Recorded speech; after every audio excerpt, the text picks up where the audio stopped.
after he went through all these problems, then, let's see, he realized what he had done. And maybe we'll save that to next time. But the fact that he really invited witchcraft, all the things that God has said, no. He brought all of these things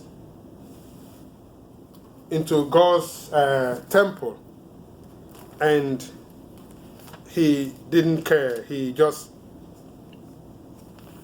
did everything because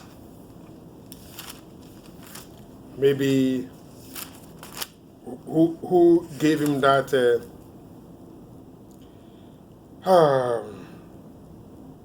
who helped him to do that. So the fact that trying to, okay, we'll quickly see what we can do.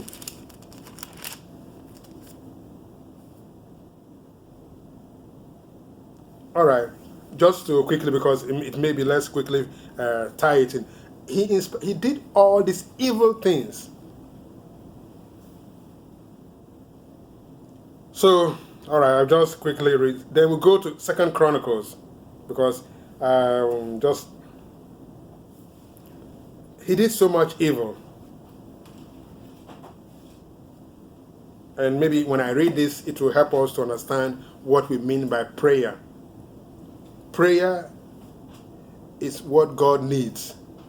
Prayer means repenting, confessing your sins.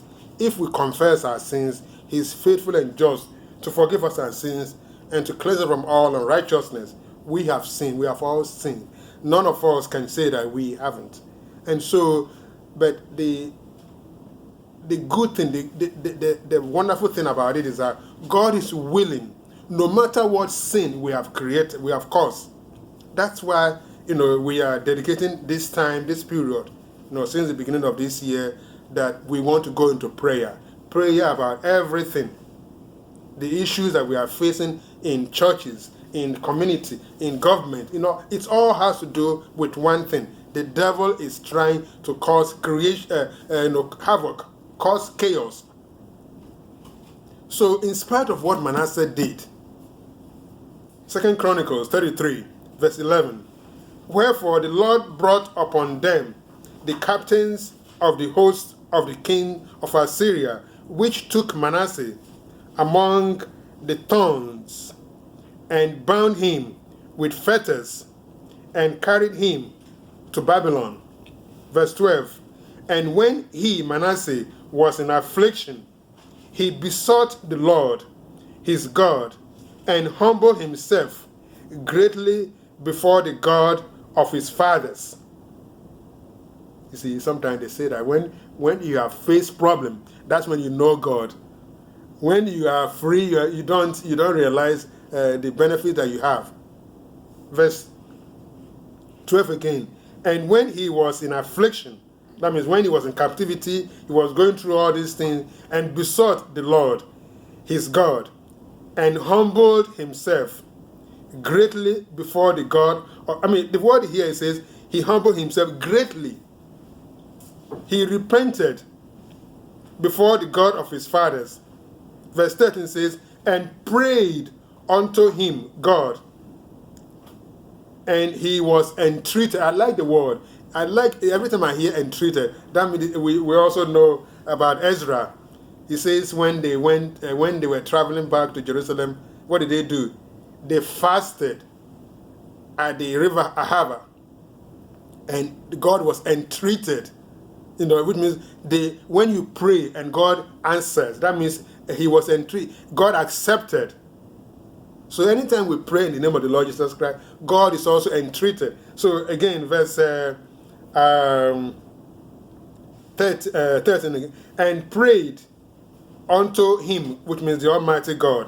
And God was entreated of him, Manasseh, and heard his supplications, and brought him again to Jerusalem into his kingdom, then Manasseh knew that the Lord, he was God. Can you believe that? Don't you have so much goosebumps to see that in spite of what this man did, God is so wonderful. Verse 14.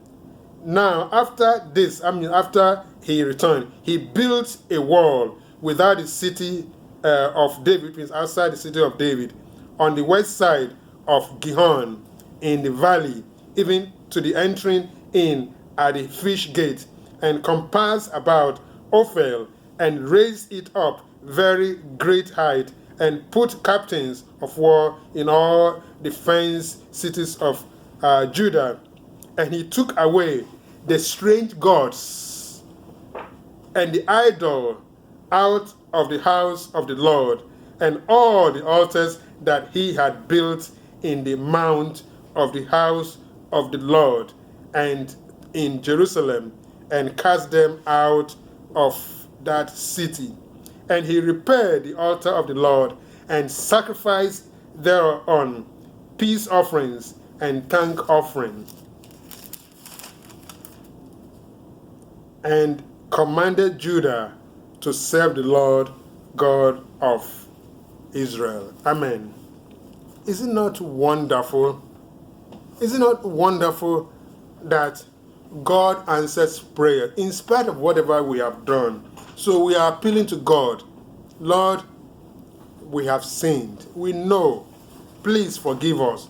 Please restore us. Please revive us. Revive our homes. Revive our husbands. Revive our wives, our children. Revive our brothers and sisters. Revive our churches. Revive our nation. That is what we are praying for. If God will answer the prayer of Manasseh, we can't even say all those things that he did out loud.